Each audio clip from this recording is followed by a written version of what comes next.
طيب في الجزء ده بقى هنتعلم شوية حاجات حلوة كده عن نوع السترنج. نوع السترنج كنت بعرفه ازاي؟ كنت بعمل اسم متغير عادي جدا نيم، وبعد كده بقول له ايكوال، وبعد كده بين علامتين تنصيص اقول له احمد.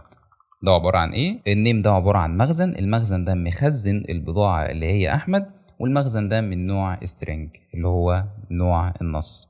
تمام؟ طيب افرض دلوقتي انا عاوز اعمل حاجة. يعني ايه؟ انا عايز اقول له مثلا وليكن ايه برنت، وبعد كده اقول له بين علامتين تنصيص هلو. بس لما يجي يقول لي هلو كده يقول لي هلو احمد. طب هكتب ايه؟ هقول له كده هلو احمد، صح؟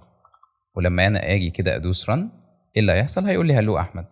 بس انا مش عايز الكلام ده. امال إيه؟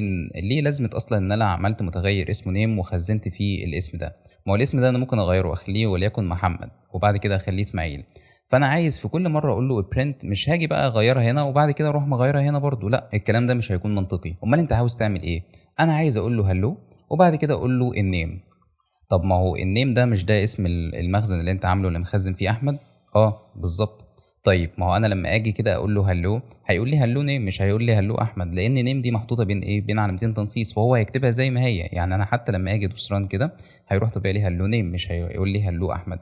طب ازاي بقى انا اطبع كلمه احمد دي؟ بكل بساطه انت بتكتب النص اللي انت نفسك فيه بين علامتين تنصيص زي ما انت عاوز. ممكن تقول له هلو، تكتب له ابيات شعر والكلام ده كله، وبعد كده تطلع بره علامه التنصيص وتقول له زائد. تطلع بره علامه، انت لسه جوه القوس، هتطلع بره علامه التنصيص وتقول له زائد. زائد دي بتدوس على شيفت ايكوال، فلما بتيجي تدوس على شيفت ايكوال بيطلع لك علامه الزائد دي. طيب اسم المتغير اللي انت عامله ايه؟ اسم المتغير اللي هو اسمه نيم، فهقول له زائد النيم. هتيجي تقول لي معلش يا عم احمد، انت جيت الفيديو اللي فات او في الجزء اللي فات قلت لي ان انا ما اقدرش اجمع رقم على النص. يعني ما تقدرش تقول له احمد زائد واحد او ابراهيم زائد اتنين، مفيش الكلام ده، صح؟ حاجه اقول لك هنا بقى، هو انا جمعت نص على رقم؟ لا، ده عباره عن نص بين علامتين تنصيص، والنيم دي برضو عباره عن نص لان متخزن فيها احمد، يعني من نوع سترينج. فلما انا اجي ادوس ران ايه اللي هيحصل؟ هيطبع لي هلو لحد الاو كده، وبعد كده يسيب مسافه لان انا سايب مسافه هنا، وبعد كده يقول لي زائد. هتيجي بايثون كده تشوف ايه ده زائد دي انا عارف، زائد دي انا هجمع هلو على ايه بقى؟ على النيم. طب ده النيم ده انا عامله متغير فوق اسمه احمد. خلاص يا عم، انا هقول له هلو احمد. فلما انا اجي ادوس ران كده هيروح طبيعي لي ايه؟ هيروح طبيعي لي هلو احمد.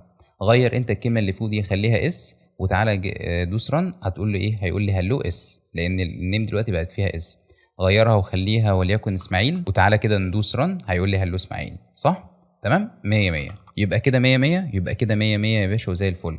على فكره نقدر بدل نشيل النيم دي عادي جدا ونقول له هلو زائد بين علامتين تنصيص عادي جدا، هنقول له هلو جيك، وتعالى كده ندوس ران هيروح طبيعي لي ايه؟ هيروح طبيعي لي هلو، وبعد كده ساب المسافه اللي انا سايبها دي وراح طبيعي لي جيك. فنقدر نجمع ايه؟ نجمع نص على نص، وده بس الحاله الوحيده اللي نقدر نجمع فيها، ان هي نجمع نص على نص. يعني ايه الكلام ده؟ انا عايز اقول له مثلا وليكن هلو، هشيل كلمه جيك دي وهقول له النيم، لان النيم ده عباره عن مخزن من نوع سترينج، وهنزل تحت كده هقول له برنت ونقول له my age is، وعايز اقول له بعد كده بلس. تمام، يبقى انا قلت له my age is وعايز اجمعها على رقم. يعني ايه؟ يعني عايز اقول له 21 مثلا، فيقول لي my age is 21. او بلاش كده يا عم، هنعمل متغير عادي جدا اسمه age وهنديله قيمه بتساوي 20. تمام، وهنشيل كلمه 21 دي ونحط age. يبقى كده بكل بساطه دي ما عندناش مشكله فيها، خلاص دي نص على نص، الدنيا تمام. عملت متغير اسمه ايج بيساوي 20، فبايثون شافت قال لك ان الايج ده عباره عن ايه؟ مش عباره عن دلوقتي عن سترينج، لا ده عباره عن مخزن من نوع ايه؟ من نوع انتجر. فنزل هنا ماشي هيظبط السطر ده، فنزل على السطر اللي بعد كده قال لك برنت ايه؟ برنت ماي ايج از، اللي هو عمري يكون. عمري يكون ايه؟ عمري يكون. بعد كده قال لك زائد ال 20 دي، لان الايج متخزن فيها كام؟ متخزن فيها رقم 20. فلما انا اجي ادوس ران طبعا مش هيطبع لي هلو احمد، لانه هو هنا هيطلع لي ايرور.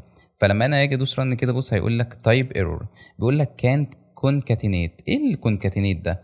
علامه البلس عندنا هنا في لغه بايثون اسمها كونكاتينيشن. الكلمه سهله ما تقلقش، يعني ممكن اكتبها لك دلوقتي، هي طبعا كده كده هتظهر لك في المونتاج يعني، بس عشان بس نعرف نقراها.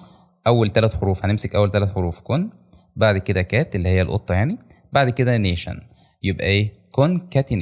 كونكاتينيشن. تمام. المهم ان هي كونكاتينيشن دي معناها اللي هي البلس اللي بنستخدمها مع السترنج. فهيقول لي ايه الايرور؟ هيقول لي ان انت كان اونلي كونكاتينيت str دي معناها string to a to str، يعني بيقول لك ان انت تقدر بس تجمع string على string not integer. ما تقدرش تجمع string على integer او تقدر تجمع string على float. انت عايز تجمع my age وتجمعها عليها integer، الكلام ده غلط. انت تقدر تجمع string على string، لكن ما تقدرش تجمع string على اي حاجه تانية، فطبعا الكلام ده غلط. فهنقول له هنا هلو زائد النيم، يبقى اللي هي السترنج، لكن ما نقدرش نقول له مثلا وليكن هلو وبعد كده زائد الايج.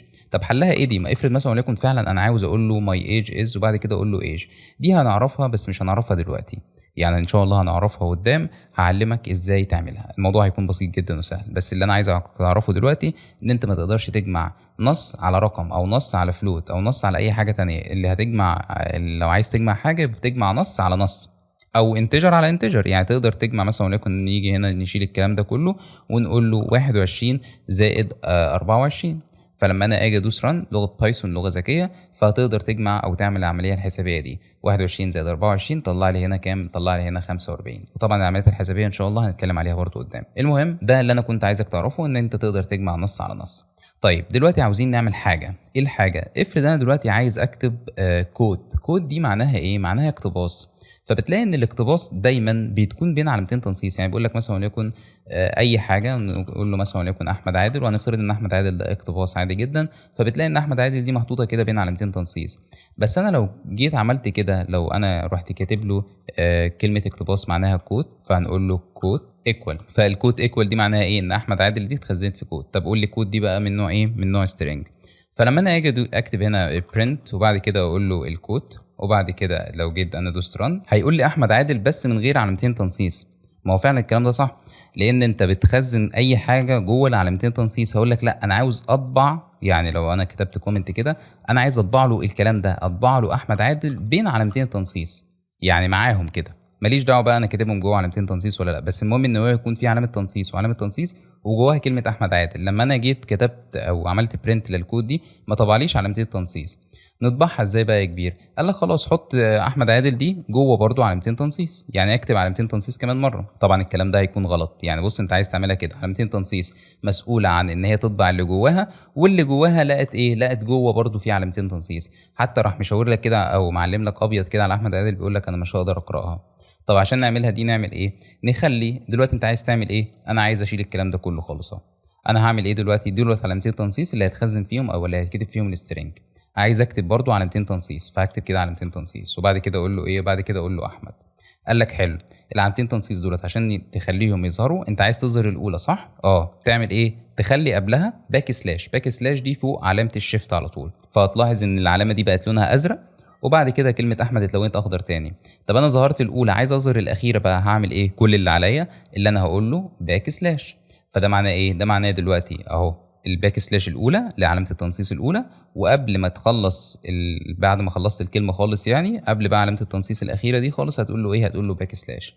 فلما انا اجي ادوس ران ايه اللي هيحصل؟ بص هيطبع لي احمد. طب اشمعنى ساب لي المسافه دي؟ لان انا سايب مسافه هنا وسايب مسافه برده هنا كده. فلما انا اجي ادوس ران هيطبع لي ايه؟ هيطبع لي احمد بين علامتين تنصيص. نقدر نكتب اللي احنا عاوزينه بقى، ممكن نقول له احمد عادل ونيجي ندوس ران فيطبع لي احمد عادل بين علامتين تنصيص. يبقى باك سلاش دي وظيفتها ايه؟ وظيفتها بس ان هي هتخلينا دلوقتي نقدر نستخدم فكره علامتين تنصيص دولت ان هم برضو يطبعوا. تمام؟ طيب او في حاله تانية تقدر انت تستخدم بدل علامتين التنصيص دولت، تقدر تستخدم السنجل كوتيشن. السنجل كوتيشن انت كنت بتدوس على شيفت طه فبيطلع لك الدبل كوتيشن. الدبل كوتيشن اللي هي العلامتين التنصيص دولت. طب لو انا عايز علامه تنصيص مفرده فبقول له الطه بس كده فيفتح لي علامه التنصيص المفرده. تقدر تكتب له احمد عادل على فكره، احمد عادل. فلما انا اقول له برنت الكود دي هيطبع لي ايه؟ هيطبع لي احمد عادل. طب انا بقى عايز اطبع علامتين تنصيص برضو معاهم، اقول له ايه؟ انت مستخدم هنا علامه تنصيص مفرده صح؟ خلاص تستخدم جوه احمد عادل دي، هتعلم عليها كده وتدوس على شيفت طه فيروح فاتح لك ايه؟ فاتح لك علامه التنصيص اللي هي المزدوجه اللي هي الدبل كوتيشن. فلما انا اجي ادوس ران هيطبع لي ايه؟ هيطبع لي احمد عادل بين علامتين تنصيص من غير ما استخدم الباك سلاش ولا اي حاجه. عشان انا ايه؟ عشان انا مستخدم السنجل كوتيشن الاول وبعد كده استخدمت الدبل كوتيشن. لكن ما ينفعش تستخدم السنجل كوتيشن اللي هي علامه التنصيص المفرده وبرده جواها ايه؟ وجواها سنجل كوتيشن. ما هو الكلام ده برضه هيتطبق، يعني هيكون مفهومه غلط. عشان نطبقه نعمل ايه؟ نعمل الباك سلاش ونيجي في الاخر خالص كده نقول له برضه باك سلاش. فلما اجي ادوس ران هيطبع لي عادي السنجل كوتيشن وانا مستخدم هنا السنجل كوتيشن. او تقدر تعمل حاجه تانية اللي انت تستخدم الدبل كوتيشن وتقول له احمد عادل بس تحط كلمه احمد دي ايه؟ دي جوه علامه تنصيص مفرده. هنشيل الكلام ده كده كنترول اكس ونيجي هنا كنترول في نظبط بس مسافاتنا، فهتلاقي ان احمد عادل دلوقتي استخدمت او جواها ايه اللي هيظهر ايه، يعني اللي هيظهر السنجل كوتيشن ده. فلما اجي ادوس ران هيطبع لي كلمه احمد. تمام. طيب عايز اعمل حاجه دلوقتي، انا عايز اقول له print وبعد كده هقول له hello my name is احمد. تمام. فلما اجي ادوس ران هيطبع لي ايه، هيطبع لي hello my name is احمد. طب انا عايز كلمه hello دي تكون موجوده في سطر وماي نيم از احمد دي تكون موجوده في سطر تاني. هتقول لي بسيطه، هتقول لي ايه، هتقول لي خلاص شيل لي كلمه ماي نيم از احمد دي خالص، دوس كده على كنترول اكس وانزل تحت قول له print وافتح علامتين تنصيص وحط ايه، دوس كنترول في عشان تنس او تلصق يعني اللي انت كنت ناسخه، فهيقول لي hello my name is احمد. فلما اجي ادوس ران هيطبع لي ايه، هيطبع لي فعلا hello هنا، وبعد كده هيقول لي ماي نيم از احمد تحت. طيب 100 100 وزي الفل. بس افرض بقى انا عاوز اخلي كلمه هلو ماي نيم از احمد ده في سطر واحد عادي جدا اهو، ونشيل الكلام ده، ولما انا اجي ادوس ران يطبع لي كلمه هلو وبس، وبعد كده ينزل سطر ويطبع لي ماي نيم از احمد. قال لك بسيطه جدا وسهله. مش انت عايز تطبع كلمه هلو؟ خلاص، وعايز بعد كلمه هلو دي تنزل سطر، صح؟ طيب هنعمل ايه؟ هنقول له باك سلاش. الباك سلاش دي اللي هي فوق برضو الشيفت اللي احنا لسه مستخدمينها. طب باك سلاش ايه؟ باك سلاش ان. باك سلاش ان دي وظيفتها ان هي بتعمل لك نو لاين. نو لاين دي معناها سطر جديد. يعني بايثون لما تيجي تقرا الكلام ده هتقول لك هلو. طبعا البرنت الاول امر الطباعه بين علامتين تنصيص، خلاص هي مالهاش دعوه باللي هي هتشوفه جوه. المهم ان هي هتطبع لك كلمه هلو. قالت لك ايه ده انا شفت باك سلاش ان. باك سلاش ان دي وظيفتها ايه؟ وظيفتها ده فعلا بتسيب لي سطر. خلاص انا هطبع كلمه هلو وبعد كده انزل سطر. طيب لسه ما خلصتش، اعمل ايه؟ هطبع مسافه وبعد المسافه هروح طابع ماي نيم از احمد. فلما انا اجي ادوس ران كده هيروح طابع لي كلمه هلو وفعلا ساب المسافه دي، وبعد كده طبع لي ماي نيم از ايه، ماي نيم از احمد. عايز تشيل المسافه نقدر نعمل ديليت للمسافه دي او مسح يعني، ونيجي هنا ندوس ران نقول له كلمه هلو ماي نيم از ايه، ماي نيم از احمد. نقدر بقى نستخدم السلاش ان دي، ممكن نخلي كلمه هلو وبعد كده في سطر، اقول له ماي في سطر والنيم في سطر والاز في سطر واحمد في سطر. نعملها ازاي؟ هنقول له هنا بعد ماي هنقول له سلاش ان، نشيل المسافه دي برضو سلاش ان، وهنا سلاش ان وبس كده خلاص. بعد احمد انا مش عايز اسيب مسافه او سطر يعني.